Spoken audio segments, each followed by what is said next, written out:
നമസ്കാരം. മലയാളി വാർത്തയിലേക്ക് സ്വാഗതം. കഴിഞ്ഞ ദിവസം പാലക്കാട് പുതുശ്ശേരിയിൽ കരോൾ സംഘത്തിന് നേരെ BJP RSS പ്രവർത്തകർ ആക്രമണം നടത്തിയിരുന്നു. കഴിഞ്ഞ ദിവസങ്ങളിലൊക്കെ ഈ വാർത്ത നമ്മൾ അറിഞ്ഞതാണ്. ഈ സംഭവത്തിൽ പ്രതികരിച്ച് BJP സംസ്ഥാന വൈസ് പ്രസിഡന്റ് C കൃഷ്ണകുമാർ കഴിഞ്ഞ ദിവസം വാർത്താ സമ്മേളനം നടത്തിയിരുന്നു. പക്ഷേ C കൃഷ്ണകുമാർ ആ കുട്ടികളെ അധിക്ഷേപിക്കുന്ന സാഹചര്യമാണ് ഉണ്ടായത്. മദ്യപിച്ച് CPMന്റെ ബാൻഡ് സെറ്റുമായി പോകുന്നവരെ കരോൾ സംഘം എന്നാണോ പറയേണ്ടതെന്ന് വാർത്താ സമ്മേളനത്തിൽ അദ്ദേഹം ചോദിച്ചു. കരോൾ ഭക്തിയോടെ ചെയ്യേണ്ട കാര്യമാണെന്നും C കൃഷ്ണകുമാർ പറഞ്ഞു. പക്ഷേ ഒരുപാട് ചോദ്യങ്ങൾ മാധ്യമ പ്രവർത്തകരുടെ ഭാഗത്തു നിന്നും ഉണ്ടായി. ഇതോടെ താൻ പൊതുവായി പറഞ്ഞതാണ് എന്ന ഒരു വിശദീകരണം ഒരു മലക്കമറയിലൊക്കെ പിന്നീടുണ്ടായി. ഞായറാഴ്ച രാത്രിയാണ് പുതുശ്ശേരി കുരുടിക്കാട് കാളാണ്ടിത്തറയിൽ വിദ്യാർത്ഥികളായ 10 പേർ ക്രിസ്മസ് കരോളും ബാൻഡ് വാദ്യങ്ങളുമായി എത്തിയപ്പോൾ BJP RSS പ്രവർത്തകർ തടഞ്ഞ് ഭീഷണിപ്പെടുത്തിയത്. സംഭവത്തിൽ അറസ്റ്റിലായ RSS BJP പ്രവർത്തകൻ പുതുശ്ശേരി കാളാണ്ടിത്തറ അശ്വിൻ രാജ് റിമാൻഡിലാണ്. 24 വയസ്സ്. ക്രിസ്മസ് കരോൾ സംഘത്തിന് നേരെ നടന്ന RSS ആക്രമണത്തിൽ സംഘത്തിലുണ്ടായിരുന്ന ചെറിയ കുട്ടികളെ പോലും അധിക്ഷേപിച്ചത് വളരെ വിവാദമായിരിക്കുകയാണ്. കരോൾ സംഘത്തിലുണ്ടായിരുന്നവർ മദ്യപിച്ചിട്ടാണ് എത്തിയതെന്ന കൃഷ്ണകുമാറിന്റെ ആരോപണമാണ് വിവാദത്തിന് വഴിവെച്ചത്. ചെറിയ കുട്ടികൾ അടങ്ങിയ കരോൾ സംഘത്തിന് നേരെയാണ് ആക്രമണം ഉണ്ടായത്. ഈ ആക്രമണത്തെ ന്യായീകരിച്ചുകൊണ്ടായിരുന്നു BJP നേതാവിന്റെ വിവാദ പരാമർശങ്ങൾ. ആക്രമണത്തിനിരയായവർ CPM ഏരിയ കമ്മിറ്റിയുടെ ബാൻഡ് സെറ്റ് ഉപയോഗിച്ചാണ് കരോൾ നടത്തിയത്. മനഃപൂർവ്വം സംഘർഷം ഉണ്ടാക്കാൻ എത്തിയ ക്രിമിനൽ സംഘമാണിത്. മുൻപ് BJP പ്രവർത്തകൻ രതീഷ് കൊല്ലപ്പെട്ട സ്ഥലമാണിത്. ഇത്തരത്തിലുള്ള കാര്യങ്ങൾ ചൂണ്ടിക്കാട്ടിയാണ് ആക്രമണത്തെ ന്യായീകരിക്കാൻ C കൃഷ്ണകുമാർ തുനിഞ്ഞത്. സംഭവത്തിൽ പാലക്കാട് ബിഷപ്പിനെ പോലും വിവാദത്തിലേക്ക് വലിച്ചിഴയ്ക്കുക എന്ന ഗൂഢലക്ഷ്യം കൃഷ്ണകുമാറിന്റെ വാക്കുകളിൽ വ്യക്തമായിരുന്നു. എന്നാൽ ബിഷപ്പ് അത്തരത്തിൽ പറഞ്ഞിട്ടുണ്ടോ എന്ന മാധ്യമ പ്രവർത്തകരുടെ ആവർത്തിച്ചുള്ള ചോദ്യങ്ങൾക്ക് മുന്നിൽ കൃഷ്ണകുമാർ മലക്കം മറിഞ്ഞു. കേസിൽ അറസ്റ്റിലായ അശ്വിൻ രാജിന് BJPയുമായി യാതൊരു ബന്ധവുമില്ല എന്നും കൃഷ്ണകുമാർ പറഞ്ഞു. എന്നാൽ അശ്വിൻ രാജ് BJPയുടെയും RSSന്റെയും സജീവ പ്രവർത്തകനാണെന്നും മുൻപ് കാപ്പ നിയമപ്രകാരം ഉൾപ്പെടെ നടപടി നേരിട്ട ക്രിമിനൽ കേസ് പ്രതിയാണെന്നും വ്യക്തമാകുന്ന സ്രോതസ്സുകൾ പുറത്തു വന്നിട്ടുണ്ട്. വധശ്രമം ഉൾപ്പെടെയുള്ള വകുപ്പുകൾ ചുമത്തിയാണ് പാലക്കാട് കസബ പോലീസ് ഇയാളെ നിലവിൽ അറസ്റ്റ് ചെയ്തിരിക്കുന്നത്.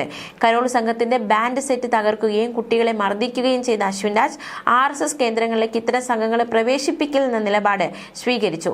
മതേതരത്വം വിളിച്ചോതുന്ന പരിപാടികൾ അനുവദിക്കില്ലെന്ന വിദ്വേഷ നിലപാടാണ് അക്രമത്തിന് പിന്നിലെന്ന് റിപ്പോർട്ടുകൾ വ്യക്തമാക്കുന്നു.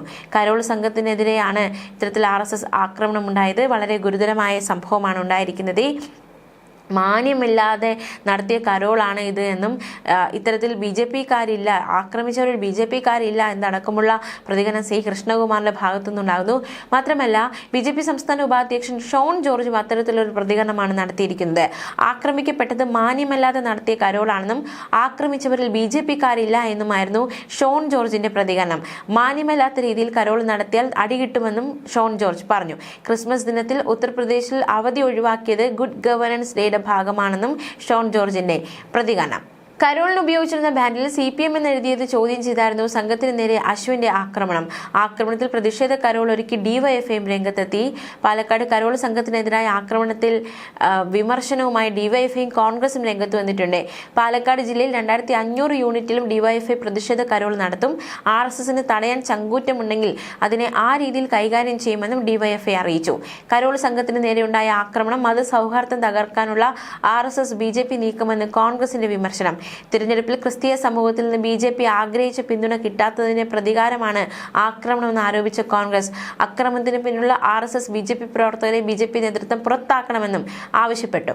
മാത്രമല്ല C കൃഷ്ണകുമാറിനെതിരെ DYFI രംഗത്ത് വന്നു. കരോൾ സംഘത്തിനെതിരായ ആക്രമണത്തിൽ C കൃഷ്ണകുമാറിനെതിരെ വിമർശനവുമായി DYFI. കുട്ടികളുടെ ക്രിസ്മസ് കരോൾ സംഘത്തിന് നേരെയുണ്ടായ RSS ആക്രമണത്തെ പരസ്യമായി പിന്തുണച്ച് രംഗത്ത് വന്നതിലൂടെ കൃഷ്ണകുമാറിന്റെ യഥാർത്ഥ വർഗീയ മുഖം കൂടുതൽ വ്യക്തമായെന്ന് DYFI വിമർശിച്ചു. C കൃഷ്ണകുമാർ പാലക്കാട്ടെ പ്രവീൺ തൊഗാഡിയാണെന്നും DYFI ആരോപിച്ചു.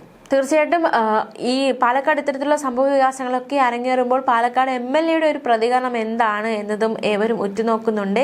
MLAയുടെ പ്രതികരണം വരും മണിക്കൂറുകൾ ഉണ്ടാകും എന്ന് തന്നെയാണ് കരുതുന്നത്. അതേസമയം വാളയാർ ആൾക്കൂട്ട കൊലയെ BJPയുടെ സംഘപരിവാറിനെ തലയിൽ കെട്ടിവെക്കാനാണ് CPIയും കോൺഗ്രസും ശ്രമിക്കുന്നതെന്ന് BJP നേതാവ് C കൃഷ്ണകുമാർ. MP രാജേഷ് മന്ത്രിക്ക് നിരക്കാത്ത പ്രസ്താവന നടത്തി. ബംഗ്ലാദേശിയാണോ എന്ന് ചോദിക്കുന്നത് കോൺഗ്രസുകാരാണെന്നും C കൃഷ്ണകുമാർ പറഞ്ഞു. കൊണ്ടോട്ടി രാജേഷ് മാഞ്ചി, അട്ടപ്പാടി അട്ടപ്പാടി മധു കേസിൽ ഇല്ലാത്ത രീതിയിലാണ് ഇപ്പോൾ രാഷ്ട്രീയ പശ്ചാത്തലം വരുന്നതെന്ന് ശ്രീ കൃഷ്ണകുമാറിന്റെ പ്രതികരണം. നിലവിൽ അറസ്റ്റിലായ 5 പ്രതികൾക്ക് പുറമെ കൃത്യത്തിൽ ഉൾപ്പെട്ട മറ്റു പ്രതികൾ നാടുവിട്ടതായി സൂചനയുണ്ട്. റാം നാരായണനെ മർദ്ദിച്ചവരിൽ സ്ത്രീകളും ഉണ്ടെന്നാണ് അന്വേഷണ സംഘത്തിന്റെ കണ്ടെത്തൽ. കേസിൽ അറസ്റ്റിലായ പാലക്കാട് അട്ടപ്പള്ള സ്വദേശികളായ അനു, പ്രസാദ്, മുരളി, വിപിൻ എന്നിവർ BJP അനുഭാവികളാണെന്നാണ് സ്പെഷ്യൽ ബ്രാഞ്ചിന്റെ റിപ്പോർട്ട്. 4ാം പ്രതി ആനന്ദൻ CITU പ്രവർത്തകനാണ്. ആൾക്കൂട്ടക്കൊലയിൽ അന്വേഷണത്തിന്റെ ആദ്യ ദിവസങ്ങളിൽ പോലീസിനുണ്ടായത് ഗുരുതര വീഴ്ചയാണ്. മർദ്ദിച്ചവരിൽ കൂടുതൽ പേരെ പിടികൂടാൻ ആദ്യ ദിവസങ്ങളിൽ പോലീസിന് കഴിഞ്ഞില്ല. ഇവർ നാട് വിട്ടതായിട്ടാണ് സംശയം. കൂടുതൽ പേർ മൊബൈൽ ഫോണിൽ ദൃശ്യങ്ങൾ പകർത്തിയിരുന്നു, പക്ഷെ അത് ശേഖരിക്കാൻ പോലീസിന് സാധിച്ചില്ല. അതേസമയം വാളയാർ ആൾക്കൂട്ട കൊലപാതകത്തിൽ മരിച്ച രാംനാരായണന്റെ മൃതദേഹം ബന്ധുക്കൾക്ക് കൈമാറി. മൃതദേഹം വിമാനമാർഗം നാട്ടിലെത്തിച്ചു. തൃശൂർ മെഡിക്കൽ കോളേജിൽ എംബാം ചെയ്ത ശേഷമായിരുന്നു മൃതദേഹം കൈമാറിയത്. ആൾക്കൂട്ട മർദ്ദനത്തിനിരയായി വാളയാറിലെ അട്ടപ്പളത്ത് ഛത്തീസ്ഗഡ് സ്വദേശി കൊല്ലപ്പെട്ട സംഭവത്തിൽ കുടുംബം കഴിഞ്ഞ ദിവസങ്ങൾ പ്രതിഷേധിച്ചിരുന്നു. റാം നാരായണന്റെ കൊലപാതകത്തിൽ SC/ST അതിക്രമ നിരോധന നിയമപ്രകാരവും ആൾക്കൂട്ട ആക്രമണം സംബന്ധിച്ച വകുപ്പുകൾ പ്രകാരവും കേസെടുക്കണമെന്നാണ് കുടുംബത്തിന്റെ ആവശ്യം. 25 ലക്ഷം രൂപ നഷ്ടപരിഹാരം നൽകണമെന്നും കൊല്ലപ്പെട്ട രാം നാരായണന്റെ കുടുംബം ആവശ്യപ്പെട്ടു. ആവശ്യങ്ങൾ അംഗീകരിക്കും വരെ മൃതദേഹം ഏറ്റെടുക്കില്ല. വിഷയത്തിൽ നടപടി ഉണ്ടാകും വരെ കേരളത്തിൽ തുടരുമെന്നും കുടുംബം അറിയിച്ചു. അതേസമയം റാം നാരായണൻ ബഗേലിന്റെ ആൾക്കൂട്ട കൊലപാതകത്തിൽ സർക്കാർ ചർച്ചയ്ക്കൊരുങ്ങിയിരുന്നു. കഴിഞ്ഞ ദിവസം റാം നാരായണന്റെ ബന്ധുക്കളുമായി ചർച്ച നടത്താൻ പാലക്കാട് RDO തൃശൂരിലേക്ക് തിരിച്ചിരുന്നു.